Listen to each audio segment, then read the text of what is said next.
दोस्तों नमस्कार। आपके अपने YouTube चैनल बातें साहित्य की पर आप सभी का एक बार पुनः हार्दिक स्वागत। मित्रों, आज हम पढ़ेंगे मुंशी प्रेमचंद की कहानी दुनिया का सबसे अनमोल रतन। मित्रों, ये कहानी सर्वप्रथम 1907 ईस्वी में जमाना पत्रिका में प्रकाशित हुई थी और उसके बाद खोजे वतन संग्रह में इसका प्रकाशन किया गया था।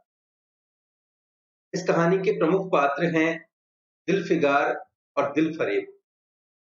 मित्रों, यह कहानी देश प्रेम की भावना, प्रेम के आदर्श स्वरूप और पवित्रता का चित्रण करती है। मित्रों, इस कहानी में 3 अनमोल रत्न दिलफिगार के द्वारा प्रस्तुत किए जाते हैं।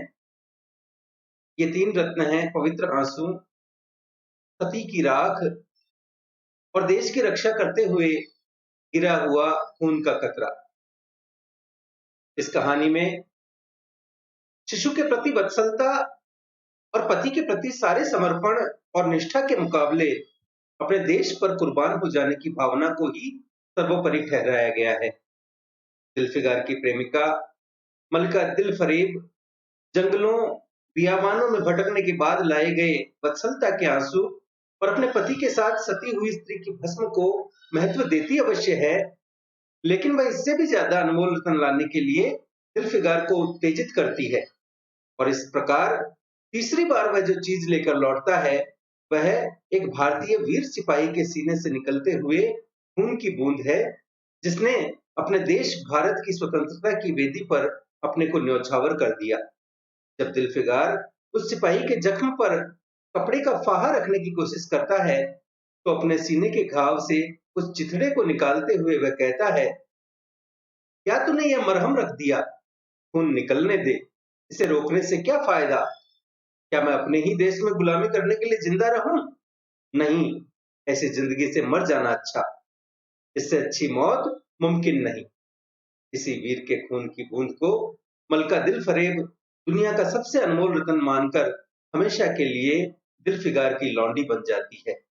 उसकी रत्न जड़ित मंजूषा से जो तख्ती निकलती है उस पर सुनहरे अक्षरों में लिखा हुआ था, खून का वह आखिरी कतरा जो वतन की हिफाजत में गिरे दुनिया की सबसे अनमोल चीज है।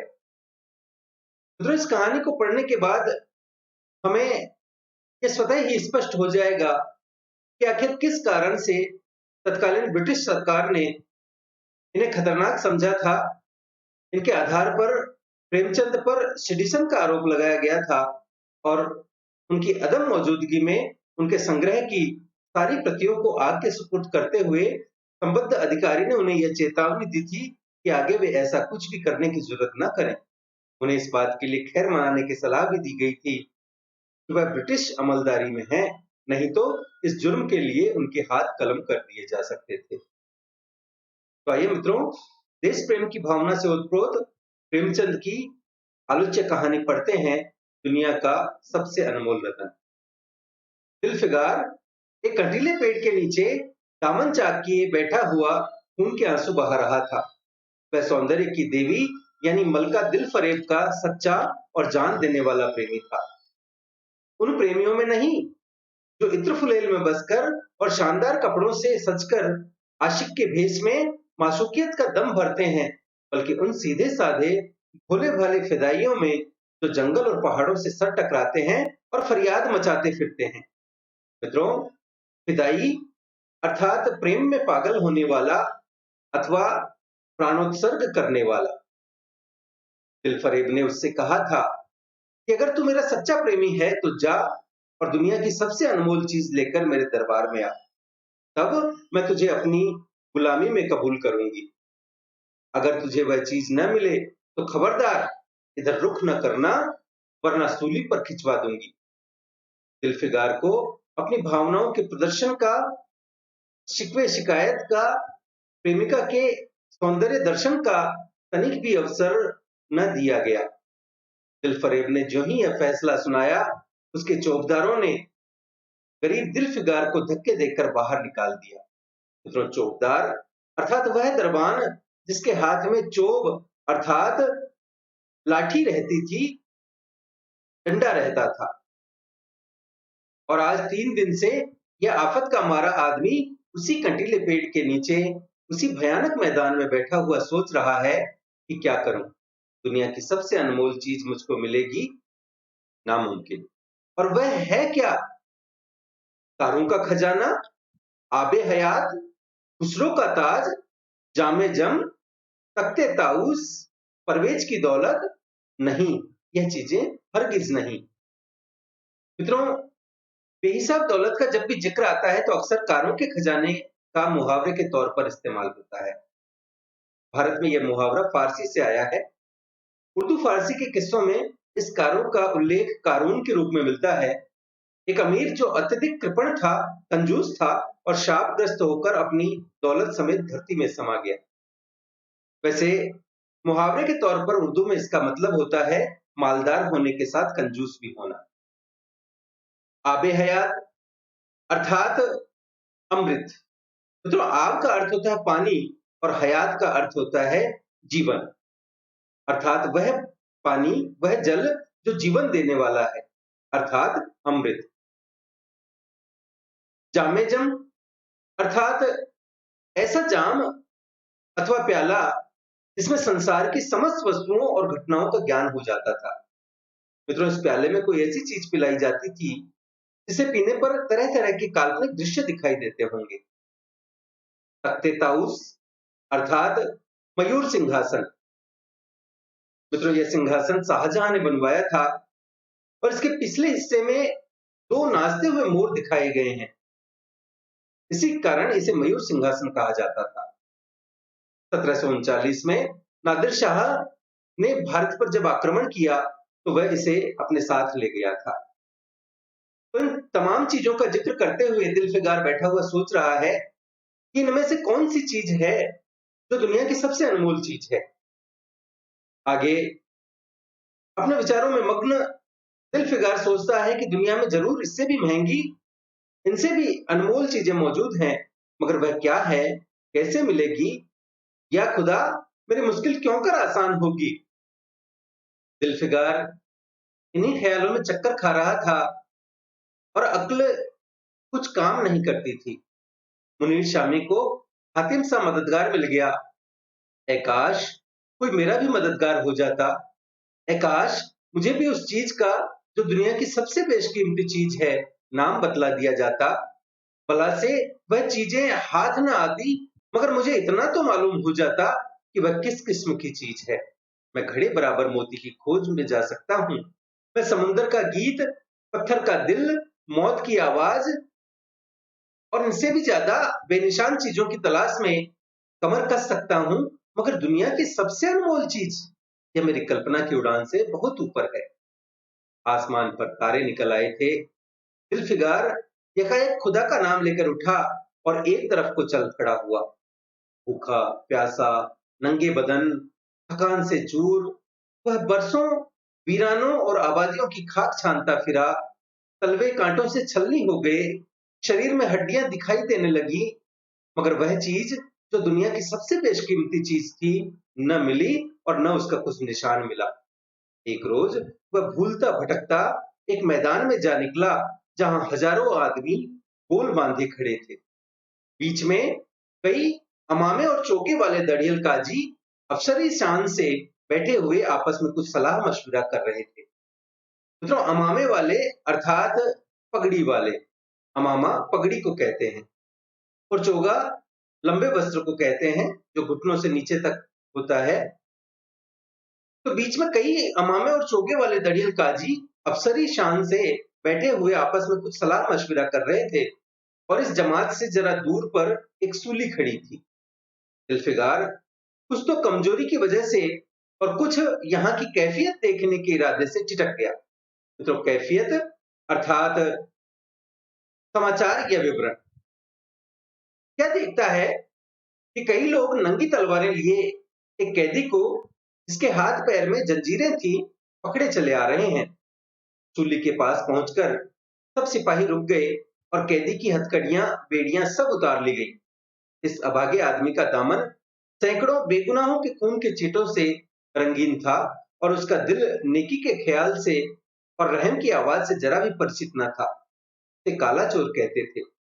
सिपाहियों ने उसे सूली के तख्ते पर खड़ा कर दिया, मौत की फांसी उसकी गर्दन में डाल दी और जल्लादों ने तख्ता खींचने का इरादा किया कि वह अभागा मुजरिम चीख कर बोला, खुदा के वास्ते मुझे एक पल के लिए फांसी से उतार दो ताकि अपने दिल की आखिरी आरजू निकाल लूं। यह सुनते ही चारों तरफ सन्नाटा छा गया। लोग अचंभे में आकर ताकने लगे। काजियों ने एक मरने वाले आदमी की अंतिम याचना को रद्द करना उचित न समझा और बदनसीब पापी कालाचोर जरा देर के लिए फांसी से उतार लिया गया। इसी भीड़ में एक खूबसूरत भोला भाला लड़का एक छड़ी पर सवार होकर अपने पैरों पर उछल उछल फर्जी घोड़ा दौड़ा रहा था और अपनी सादगी की दुनिया में ऐसा मगन था कि जैसे वह इस वक्त सचमुच अरबी घोड़े का सहसवार है। उसका चेहरा उस सच्ची खुशी से कमल की तरह खिला हुआ था जो चंद दिनों के लिए बचपन ही में हासिल होती है और जिसकी याद हमको मरते दम तक नहीं भूलती। उसका दिल अभी तक पाप की गर्द और धूल से अछूता था और मासूमियत उसे अपनी गोद में खिला रही थी। बदनसीब कालाचोर फांसी से उतरा, हजारों आंखें उस पर गड़ी हुई थीं। वह उस लड़के के पास आया और उसे गोद में उठाकर प्यार करने लगा। उसे इस वक्त वह जमाना याद आया जब वह खुद ऐसा ही भोला भाला, ऐसा ही खुश व खुर्रम और दुनिया की गंदगियों से ऐसा ही पाक साफ था। माँ गोदियों में खिलाती थी, बाप बलाएं लेता था और सारा कुनबा जान न्यौछावर करता था। आह, काले चोर के दिल पर इस वक्त बीते हुए दिनों की याद का इतना असर हुआ कि उसकी आंखों से जिन्होंने दम तोड़ती हुई लाशों को तड़पते देखा और न झपकी आंसू का एक कतरा टपक पड़ा।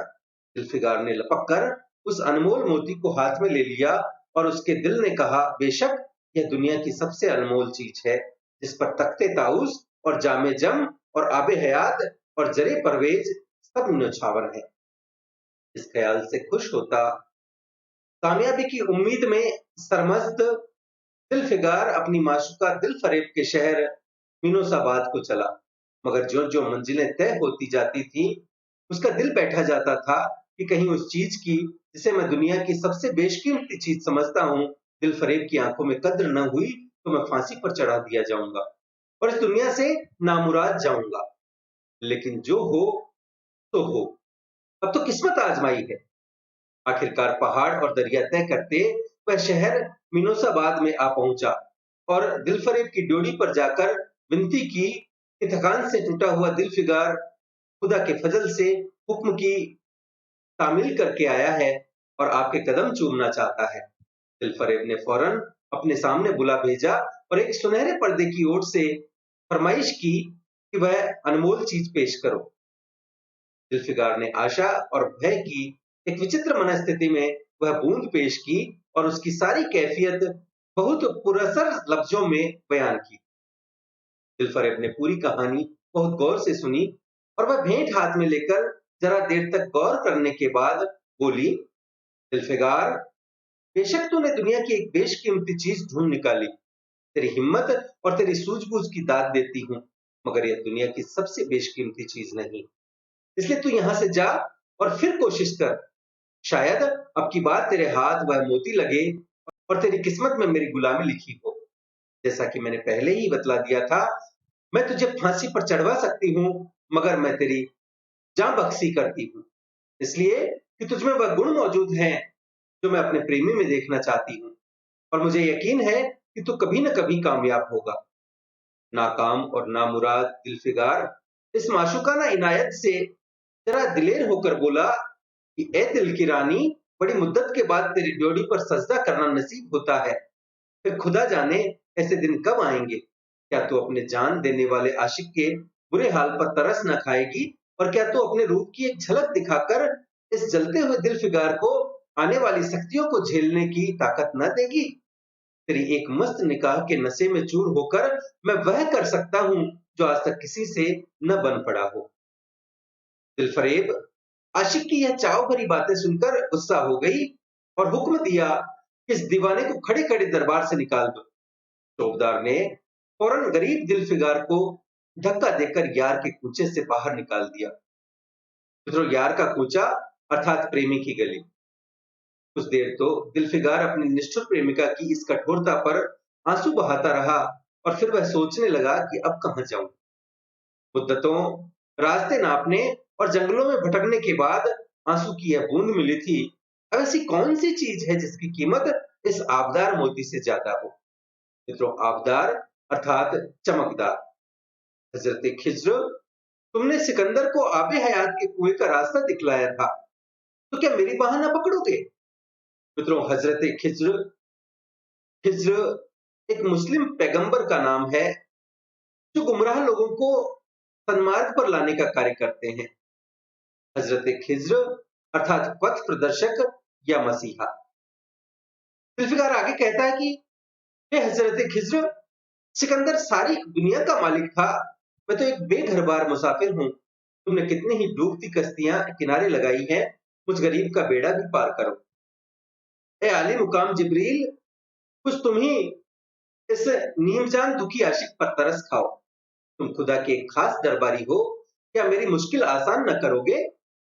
गरज यह है कि दिलफिगार ने बहुत फरियाद मचाई, मगर उसका हाथ पकड़ने के लिए कोई सामने न आया। आखिर निराश होकर वह पागलों की तरह दोबारा एक तरफ को चल खड़ा हुआ। जुल्फिकार ने पूरब से पश्चिम तक और उत्तर से दक्षिण तक कितने ही जंगलों और वीरानों की खाक छानी, कभी बर्फिस्तानी चोटियों पर सोया, कभी डरावनी घाटियों में भटकता फिरा, मगर जिस चीज की धुन थी वह न मिली। यहाँ तक कि उसका शरीर हड्डियों का एक ढांचा रह गया। एक रोज वह शाम के वक्त किसी नदी के किनारे खस्ता हाल पड़ा हुआ था।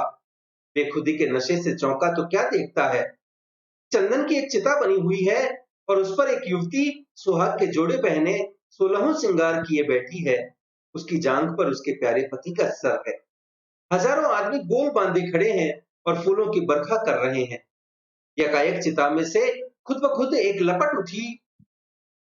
पति का चेहरा उस वक्त एक पवित्र भाव से आलोकित हो रहा था। चिता की पवित्र लपटें उसके गले से लिपट गईं और दम के दम में वह फूल सा शरीर राख का ढेर हो गया। प्रेमिका ने अपने को प्रेमी पर न्यौछावर कर दिया और दो प्रेमियों के सच्चे पवित्र अमर प्रेम की अंतिम लीला आंख से ओझल हो गई। जब सब लोग अपने घरों को लौटे तो दिलफिगार चुपके से उठा और अपने चाक दामन कुर्ते में यह राख का ढेर समेट लिया और इस मुट्ठी भर राख को दुनिया की सबसे अनमोल चीज समझता हुआ सफलता के नशे में चूर यार के कूचे की तरफ चला। अब की जो जो वह मंजिल के करीब आता था, उसकी हिम्मत बढ़ती जाती थी। कोई उसके दिल में बैठा हुआ कह रहा था, अब की तेरी जीत है। और इस ख्याल ने उसके दिल को जो जो सपने दिखाए, उनकी चर्चा व्यर्थ है। आखिरकार वह शहर मिनोसाबाद में दाखिल हुआ और दिलफरेब की ऊंची ड्योढ़ी पर जाकर खबर दी कि दिलफिगार सुरखरू होकर लौटा है और हुजूर के सामने आना चाहता है। दिलफरेब ने जांबाज आशिक को फौरन दरबार में बुलाया और उस चीज के लिए जो दुनिया की सबसे बेशकीमती चीज थी, हाथ फैला दिया। दिलफिगार ने हिम्मत करके उस चांदी जैसी कलाई को चूम लिया और मुट्ठी भर राख को उसकी हथेली में रखकर सारी कैफियत दिल को पिघला देने वाले लफ्जों में कह सुनाई और अपनी सुंदर प्रेमिका के होठों से अपनी किस्मत का मुबारक फैसला सुनने के लिए इंतजार करने लगा। दिलफरेब ने उस मुट्ठी भर राख को आंखों से लगा लिया और कुछ देर तक विचारों के सागर में डूबे रहने के बाद बोली, ए जान निछावर करने वाले आशिक दिलफिगार, बेशक यह राख जो तू लाया है, जिसमें लोहे को सोना कर देने की सिफत है, दुनिया की बहुत बेशकीमती चीज है। मित्रों, सिफत अर्थात विशेषता या गुण। और मैं सच्चे दिल से तेरी एहसानमंद हूं कि तूने ऐसी अनमोल भेंट दी, मगर दुनिया में इससे भी ज्यादा अनमोल चीज है। जा उसे तलाश कर और तब मेरे पास आ। मैं तहे दिल से दुआ करती हूँ कि खुदा तुझे कामयाब करे। यह कहकर वह सुनहरे पर्दे से बाहर आई और माशूकाना अदा से अपने रूप का जलवा दिखाकर फिर नजरों से ओझल हो गई। अभी दिलफिगार के होश हवास ठिकाने पर न आने पाए थे कि चौबदार ने मुलायमियत से उसका हाथ पकड़कर यार के कूचे से उसको निकाल दिया और फिर तीसरी बार वह प्रेम का पुजारी निराशा के अथाह समुद्र में गोता खाने लगा। दिलफिगार का हियाब छूट गया। उसे यकीन हो गया कि मैं दुनिया में उसी तरह नाशाद और नामुराद मर जाने के लिए पैदा किया गया था और अब इसके सिवा और कोई चारा नहीं कि किसी पहाड़ पर चढ़कर नीचे कूद पड़ूं, ताकि माशूक के जुल्मों की फरियाद करने के लिए एक हड्डी भी बाकी न रहे। वह दीवाने की तरह उठा और गिरता पड़ता एक गगनचुंबी पहाड़ की चोटी पर जा पहुंचा। किसी और समय ऐसे ऊंचे पहाड़ पर चढ़ने का साहस न कर सकता था, मगर इस वक्त जान देने के जोश में उसे वह पहाड़ एक मामूली टेकरी से ज्यादा ऊंचा न नजर आया। करीब था कि वह नीचे कूद पड़े कि हरे हरे कपड़े पहने हुए और हरा अमामा बांधे एक बुजुर्ग एक हाथ में तस्बीह और दूसरे हाथ में लाठी लिए बरामद हुए और हिम्मत बढ़ाने वाले स्वर में बोले, मित्रों, तस्बीह अर्थात माला या सुमिरनी। वो बुजुर्ग बोले, दिलफिगार, नादान दिलफिगार, ये क्या बुज़दिलों जैसी हरकत है? तू मोहब्बत का दावा करता है और तुझे इतनी भी खबर नहीं कि मजबूत इरादा मोहब्बत के रास्ते की पहली मंजिल है। मर्द बन, हिम्मत न हार। पूरब की तरफ एक देश है जिसका नाम हिंदुस्तान है। वहां जा और तेरी आरज़ू पूरी होगी।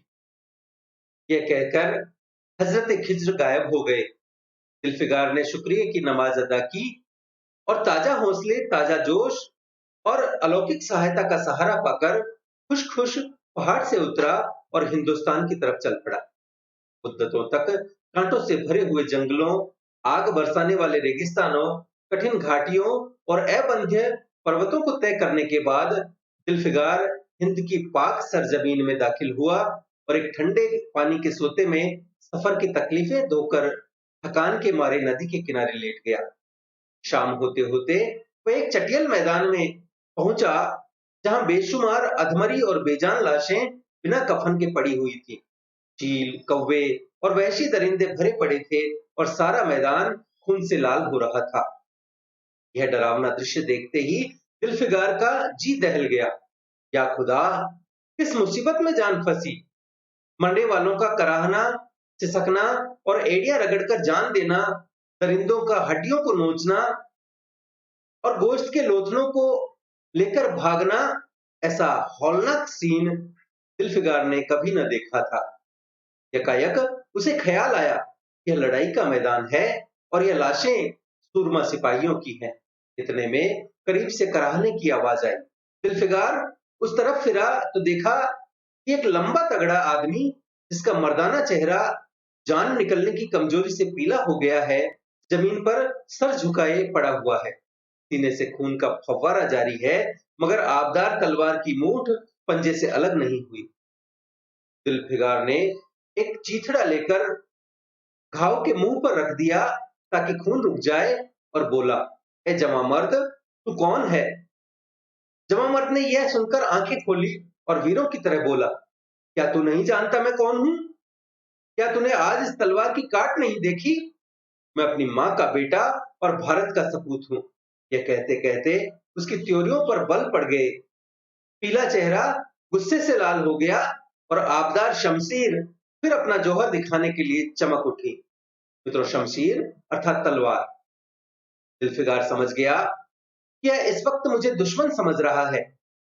नरमी से बोला, ए जवां मर्द, मैं तेरा दुश्मन नहीं हूं, अपने वतन से निकला हुआ एक गरीब मुसाफिर हूं। इधर भूलता भटकता आ निकला, पर आए मेहरबानी मुझे यहाँ की कुल कैफियत बयान कर। यह सुनते ही घायल सिपाही बहुत मीठे स्वर में बोला, अगर तू मुसाफिर है तो आ और मेरे खून से तर पहलू में बैठ जा, क्योंकि यही तो गुलजमीन है जो मेरे पास बाकी रह गई है और जो सिवाय मौत के कोई नहीं छीन सकता। अफसोस है कि तू यहाँ ऐसे वक्त में आया जब तेरा आतिथ्य सत्कार करने के योग्य नहीं। हमारे बाप दादा का देश आज हमारे हाथ से निकल गया और इस वक्त हम बेवतन हैं। मगर पहलू बदलकर उसने बोला, हमने हमलावर दुश्मन को बता दिया, जो लाशें तू देख रहा है यह उन लोगों की हैं जो इस तलवार के घाट उतरे हैं। मुस्कुराते हुए बोला, और गो कि मैं बेवतन हूं, मगर गनीमत है कि दुश्मन की जमीन पर नहीं मर रहा हूं। सीने के घाव से चीथड़ा निकालकर बोला, क्या तूने यह मरहम रख दिया? खून निकलने दे, इसे रोकने से क्या फायदा? क्या मैं अपने ही देश में गुलामी करने के लिए जिंदा रहूं? नहीं, ऐसी जिंदगी से मर जाना अच्छा। इससे अच्छी मौत मुमकिन नहीं। जवां मर्द की आवाज मध्यम हो गई, अंग ढीले पड़ गए, खून इतना ज्यादा बहा कि खुद ब खुद बंद हो गया। रह रहकर एकाध बूंद टपक पड़ता था। आखिरकार सारा शरीर बेदम हो गया, दिल की हरकत बंद हो गई और आंख मूंद गई। जुल्फिकार ने समझा अब काम तमाम हो गया कि मरने वाले ने धीमे से कहा, भारत माता की जय, और उसके सीने से खून का आखिरी कतरा निकल पड़ा। एक सच्चे देश प्रेमी और देशभक्त ने देशभक्ति का हक अदा कर दिया। जुल्फिकार पर इस दृश्य का बहुत गहरा असर पड़ा और उसके दिल ने कहा, बेशक दुनिया में खून के इस कतरे से ज्यादा अनमोल चीज कोई नहीं हो सकती। उसने फौरन खून की बूंद को, जिसके आगे यमन का लाल हेज भी है, हाथ में ले लिया और इस दिलेर राजपूत की बहादुरी पर हैरत करता हुआ अपने वतन की तरफ रवाना हुआ और सख्तियां झेलता हुआ आखिरकार बहुत दिनों के बाद रूप की रानी मलका दिल फरेब की ड्योढ़ी पर जा पहुंचा और पैगाम दिया कि दिलफिगार सुरखरू और कामयाब होकर लौटा है और दरबार में हाजिर होना चाहता है। दिल फरेब ने उसे फौरन हाजिर होने का हुक्म दिया। खुद हस्बे मामूल सुनहरे पर्दे की ओट में बैठी और बोली, मित्रों, यहाँ हस्बे मामूल शब्द का अर्थ है नियमानुसार अथवा हमेशा की तरह। दिलफिगार, अब की तो बहुत दिनों बाद वापस आया है। ला, दुनिया की सबसे बेशकीमती चीज कहाँ है? दिलफिगार ने मेहंदी रची हथेलियों को चूमते हुए खून का कतरा उस पर रख दिया और उसकी पूरी कैफियत पुरजोश लहजे में कह सुनाई। वह खामोश भी न होने पाया था कि यकायक यह सुनहरा पर्दा हट गया और दिलफिगार के सामने हुस्न का एक दरबार सजा हुआ नजर आया, जिसकी एक एक नाजनीन जुलेखा से बढ़कर थी। दिलफरेब बड़ी शान के साथ सुनहरी मसनद पर सुशोभित हो रही थी। दिलफिगार हुस्न का यह तिलिस्म देखकर अचंभे में पड़ गया और चित्रलिखित सा खड़ा रहा कि दिलफरेब मसनद से उठी और कई कदम आगे बढ़कर उससे लिपट गई। गाने वालियों ने खुशी के गाने शुरू किए, दरबारियों ने दिलफिगार की नजरें भेंट की और चांद सूरज को बड़ी इज्जत के साथ मसनद पर बैठा दिया। तो यहाँ चांद और सूरज दिलफिगार और दिलफरेब के लिए आया है। जब वह लुभावना गीत बंद हुआ तो दिलफरेब खड़ी हो गई और हाथ जोड़कर दिलफिगार से बोली, ए जानिसार आशिक दिलफिगार, मेरी दुआएं बर आई और खुदा ने मेरी सुन ली और तुझे कामयाब व सुरखरू किया। आज से तू मेरा मालिक है और मैं तेरी लौंडी। यह कहकर उसने एक रत्न जटित मंजूसा मंगाई और उसमें से एक तख्ती निकाली, जिस पर सुनहरे अक्षरों से लिखा हुआ था, खून का वह आखिरी कतरा जो वतन की हिफाजत में गिरे दुनिया की सबसे अनमोल चीज है।